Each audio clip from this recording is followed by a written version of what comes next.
are watching Where Are They Now with your host, Dianne Hart. Now here's Dianne.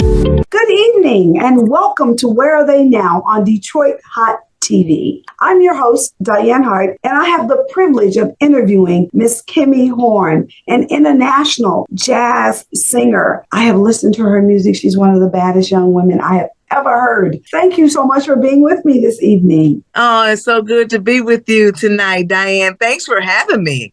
Oh, you're absolutely welcome.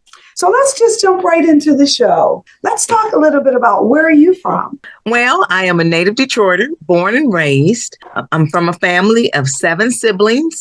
With my 7 siblings, I'm the middle child, and everyone in my family does some kind of singing or dancing.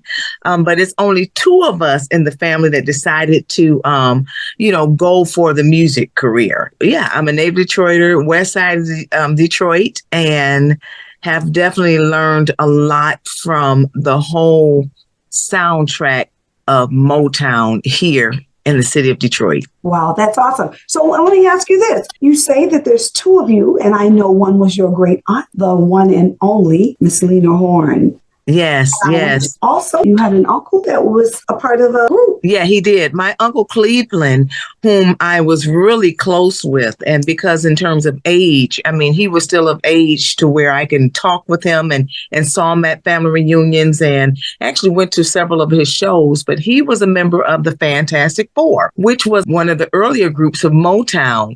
And their big song is, and still is one of my favorite songs that I sing all the time is, the whole world is a stage and everybody plays a part. Because I feel like that truly is the real deal today, especially in today's time, right? So that's my Uncle Cleveland. And then, of course, yes, the great niece of Lena Horne, whom I had not actually had the pleasure of meeting Lena Horne because of our age difference. Mm-hmm. But from the stories of what my uncles told me, and when she came to the family reunions, she is just such a trailblazer and such an inspiration to me. And just to be able to have that legacy and come from that name, I continue to sound the horn in a special way. And it's really dear and close to my heart. That's awesome. What a tribute to your great aunt. How old were you when you got started? Very young. As a matter of fact, I was so young. I mean, I grew up around music all the time. My dad was a musician.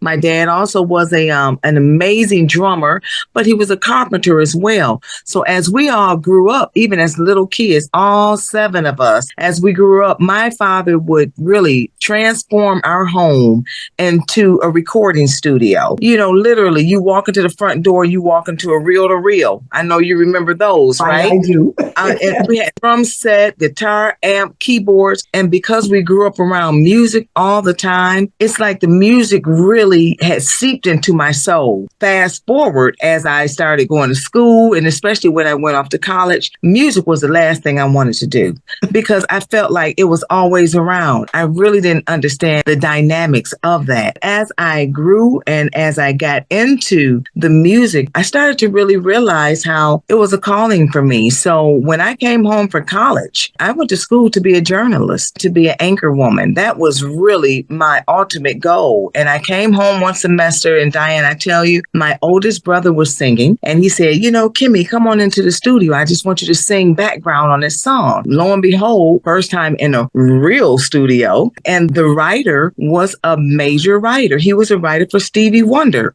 My Cherie Amour. Mm-hmm. So with me in the studio singing background for my brother, he had me sing a lead song after we finished the original song. I'm telling you, in that studio, it was an epiphany that happened for me. I sat there and I sang the song that Hank Crosby is the producer. He had me sing the song and then he played it back. And here I am standing in that studio room listening back to myself. I said, this is what I want to do for the rest of my life. Really, I changed my whole path. Right. And because of that, I started to dive deep into really embracing singing and embracing what I had grew up and all the things that I had learned from, helping to clean the instruments, when we grew up, helping to sound check on the drums and things like that. So it started at a very young age in terms of seeping into my system as a young girl. Mm-hmm. But then I think I came full circle when I came home for college, my first year. I never went back. I started pursuing singing and I haven't looked back since. And I know you're absolutely happy that you did pursue. I am very happy. And it's really funny because even with the journalism experience that I got in school and college, I still come back to that as well, because that is a part of the industry as well. Mm-hmm. Talking and speaking and telling your stories. It really is full circle. Well, who were some of your major influencers in that jazz space? Not only Lena Horne, because I knew that she was a relative. Mm-hmm. And after watching her movies, she really, really inspired me. It was like sounding the horn. Literally, mentally, I felt like she was sounding her horn and we had a horn connection. She inspired me. She influenced me a lot. Mm-hmm. But then other singers like Sarah Vaughan really influenced me, not only as a jazz singer, but as a singer. I'm an alto. I have a lower register. Sarah helped me dive into and release my natural voice. Yeah, I think Lena Horne and Sarah Vaughan has been my biggest influences. Now, do you write your own music? I am working on that. I started writing at a very young age. And when I look back at those songs, as they are really good songs, they are from a very young woman. So I am a writer, but not as fast as I would like to be. So I collaborate with different musicians to make sure to be able to help bring that out. Right. That was one of my questions. Who do you collaborate with?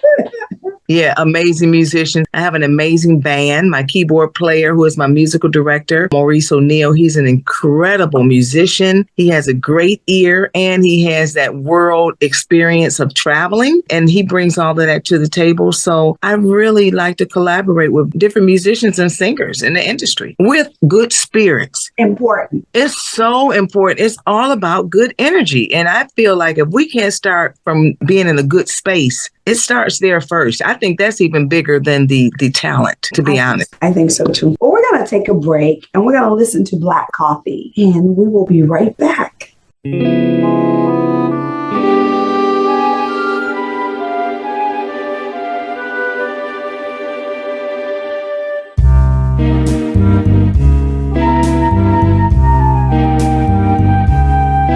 I'm feeling mighty lonesome, haven't slept a wink. I walk the floor and wash the door, and in between I drink black coffee. Long the hand-me-down brew.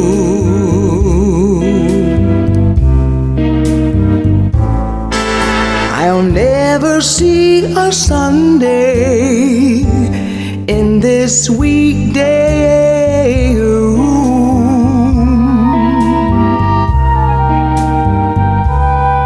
I'm talking to the shadows from 1 o'clock till 4. And Lord, how slow the moments go when all I do is pour black coffee. Since the blues caught my eye,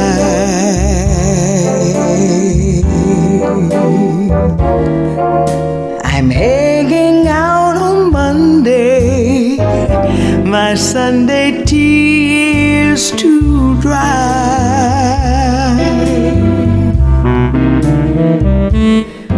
Now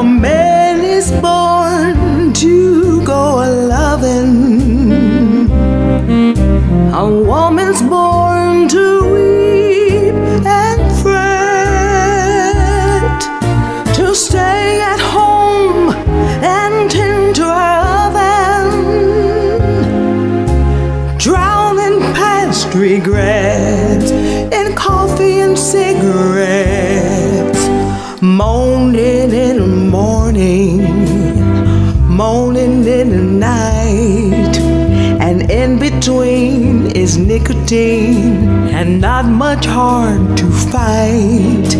Black coffee, feeling low as the ground, is driving me crazy, just waiting for my baby to maybe come around.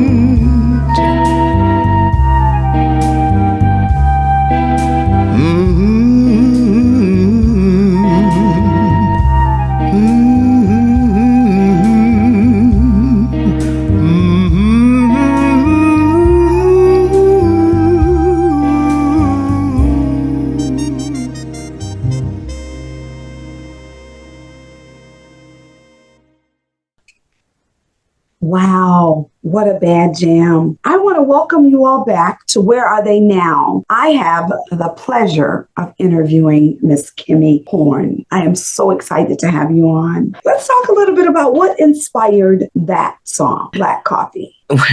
One of the things is because it intrigued me. I am a serious coffee drinker.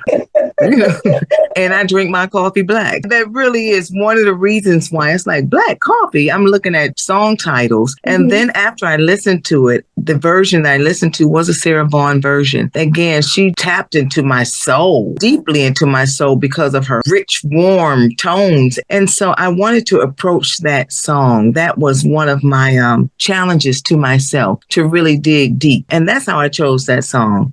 Right. So do you have any new music coming out? I do have new music. I have several songs, but one of the songs is it's called Singing Away. It's an original song. This is one of those songs that I wrote a long time ago, but it's so relevant to today because it talks about a shy person or a person that is always being a crowd pleaser and always trying to do the right thing and putting feelings on the back seat. Right. And realizing later in life what that does when you let things go and not speak up. And so one of my ways of getting things out was just singing it out. That's one of the reasons why I think that in terms of even stage presence, I feel so at home and so comfortable on stage because I can do no wrong. I'm singing from my heart. I'm doing what I'm supposed to be doing. And I am open to putting it all out there. Putting it all on the line. Putting it all on the line. I understand that you have performed all over the world. You've been everywhere. That must be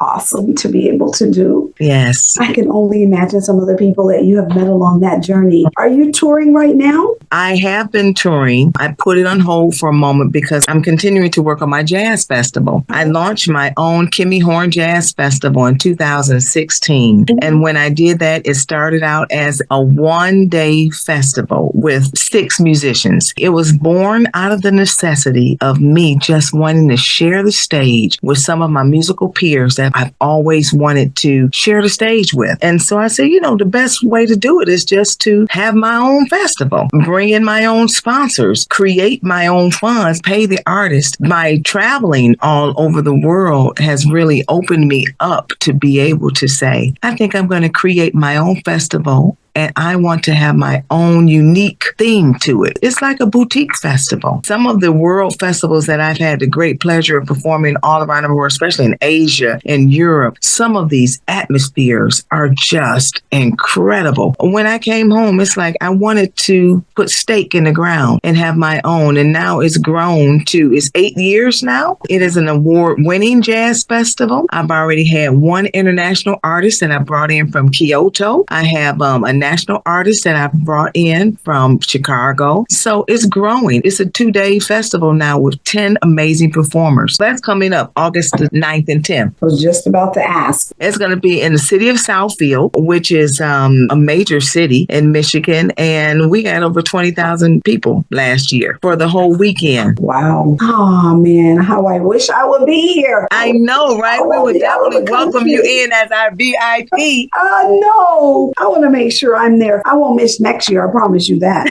I will be there. I will absolutely be there. Well, we're going to take another break. We're going to listen to So Nice to Come Home To. Yes. And then when we come back, we'll talk a little bit about that song. Okay.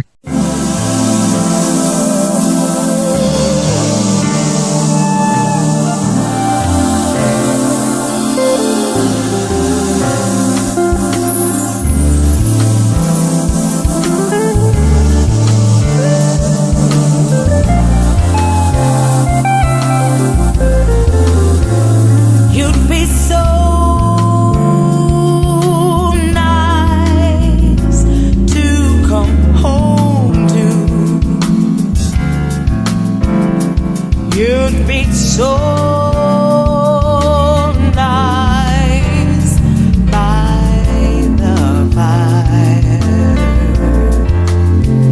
while the breeze on high sang a lullaby. You'd be all that I can desire.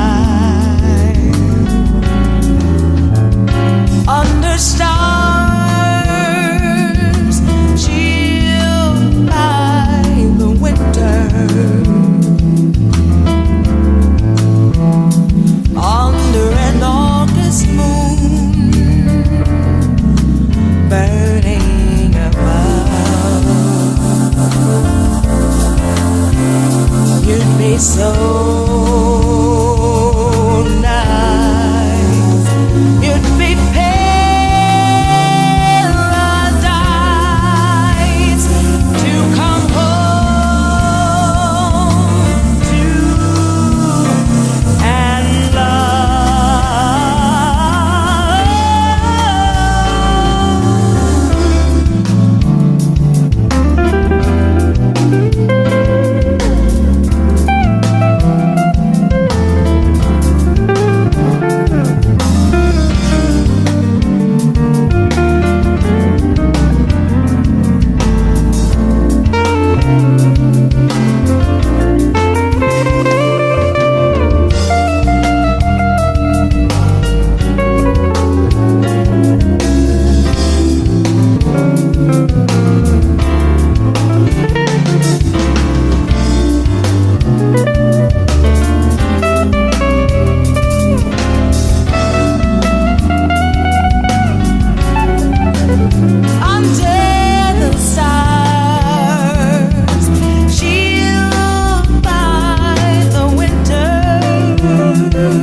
Welcome back to Where Are They Now? I'm your host, Dianne Hart, with my special guest, Miss Kimmie Horne, who was born to sing jazz and to perform. She can act, she can sing, and she's beautiful. Thank you so much for being here with me. What a song. So what inspired So Nice to Come Home To? So Nice to Come Home To is basically because when I was traveling so often and listening to all these songs in between at airports, I was really homesick. Traveling a lot, as a female, I would be over in Japan playing with a Japanese orchestra. Nobody spoke English. I didn't speak any Japanese.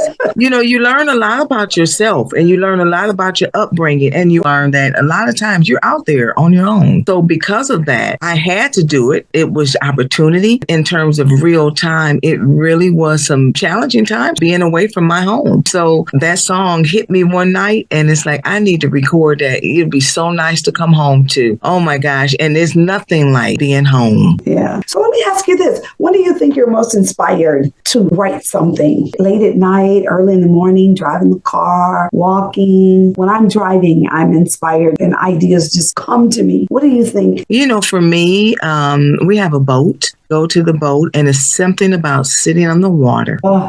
And the water's rocking. It's a tight area, so you can only be focused on what's in front of you. That's when I write the best. I'm like you too. I think in the car. Anytime I think it's a little smaller space as opposed to this big giant area. We really are sometimes around a lot of area, which we don't need all that space. I think, yeah, on the boat and in the car. I'd like to ask, you could give some advice to our up and coming young people who are aspiring to get into the business. What would be some of the advice you would give to them? One of the first things I would say is now is a great time. It is the best time, I think, to be in the music industry in terms of working as an entrepreneur and working for yourself. With the information age, see how we can just directly get to your fan base. You don't have to go through a record company like before. I mean, you can literally get your business and get yourself out there, create your own TV show, YouTube, and make your mark. That's what I would tell people. I'm still opening up and blooming out to doing more. I think that is key. I really do. I mean, we can create, we really are the captains of our own ship.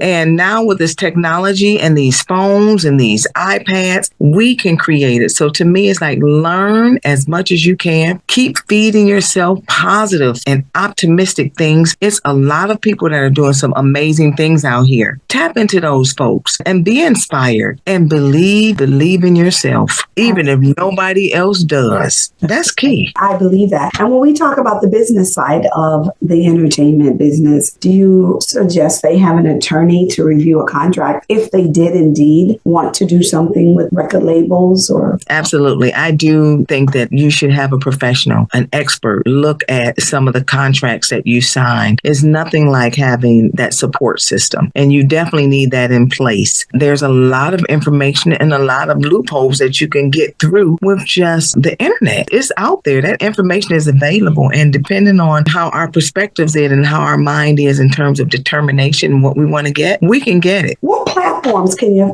fans find you on? Facebook, Instagram, YouTube, Kimmie Horne channel. I'm getting ready to get it's called The Rhythm Room. I'm starting back up my one-woman show again. That's going to be available too. So, And they're all under just Kimmie Horne? under Kimmie Horne, yes. Okay, so they can find you on any of the social media platforms just by putting your name into YouTube, Kimmie Horne. I look at your videos and you are just awesome and you're so pretty. Oh, thank you.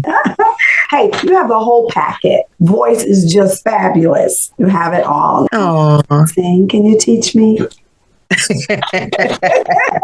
look, you can already sing. I truly believe, and I'm telling you, I engage all my audience and I tell them that. I say, listen, people always say, hey, I can't sing a note. I can't hold a tune. But we all have a voice. Now, we all may not be prepared to sing, but we all have a voice. I start there. You have a voice, and I love the fact to be talking to you now, and kudos to you and your show. Well, thank you so much. I'm on Roku on the Lit TV network, which is a television show here in the Tampa Bay area. I just celebrated my first year and a half on my show here at home. And then, of course, we have the Detroit Hot TV on Thursday nights. I'm on 2 shows. I do have a Facebook Live that I air every Saturday morning from 8 to 9, and I talk politics. Oh, okay. That space that I kind of talk about most of the time. Love to have you come on one Saturday morning and grace our audience with your presence. They would just be blown completely. So we'll have to talk about that.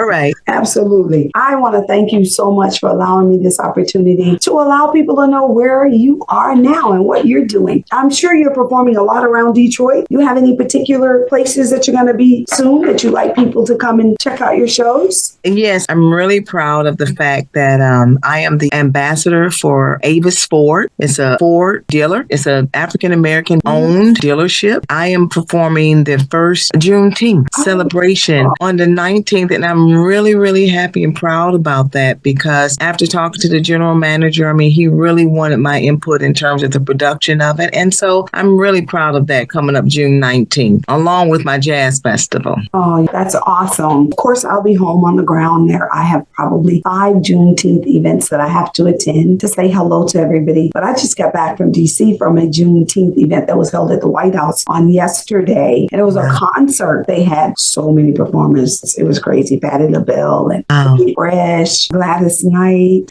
Gladys, I love her. Franklin just had a real concert last night. Yes. So that was wonderful. Was it live? Did it was live. Yeah. We were actually at the White House on the South Lawn. They all performed. I think who closed the show was Uncle, all of a sudden I forgot it. Charlie Wilson. Oh, Charlie Wilson. Oh, Charlie Wilson, yeah, he closed the show out. Okay. I was laughing because so much show they had to come and get him and say, the show is really over at this point. He didn't want to stop. That's Charlie. No, My name is Charlie. Last name Wilson. Right. That's right. That's exactly what he was. He did not want to stop. Wow, how time flies. But again, I want to thank you for joining me. I greatly appreciate it. I look forward to seeing you again soon. I'll be talking to you because I would love to have you come on one Saturday morning and say hello to my constituents. We talk a lot of politics, but we try and integrate some other things into it. The way things are going now, it's important that people understand how critical it is to vote. Oh my gosh. Spending a great deal of time in that space. Yes. And getting out and getting that vote in. We got to get the vote in. What a pleasure it was to be with you this evening, though, Miss Lady. Thank you. I'll see you soon. So you all, you can watch me every Wednesday night at 7 p.m. on the Lit TV network, right on Roku. That's on the opening statement, talking about where are they now. I want you all to know where our wonderful entertainers are and what they're doing. And on Thursday night, I'm on Detroit Hot TV at 7:30. So please catch both of the shows. Also, subscribe to my YouTube channel. I would love you to hit that bell. I understand it'll ring for you every time I put a new video up. So thank you all and good night. Bye-bye.